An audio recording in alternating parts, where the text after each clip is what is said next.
আমরা Albanian traditional রেস্টুরেন্টে এসেছি। আমরা বিভিন্ন খাবার এখানে অর্ডার করেছি। দেখানোর প্রয়োজন এটা, কারণ এটা পিলাও, এটা বলছে আমাদের যেমন পোলাও তেমনি এটা অনেকটা পিলাবের মতন। এবং আরও কিছু খাবার এখানে আছে, যেমন এটা গরুর গোশ ভোনা,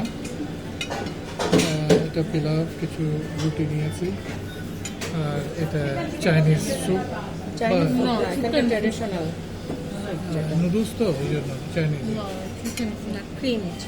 চিকেন ক্রিম। আর আনাইতা নিয়ে আছে পাস্তা, ইতালিয়ান খাবার। আর আমি নিয়ে আছে স্থানীয়ভাবে।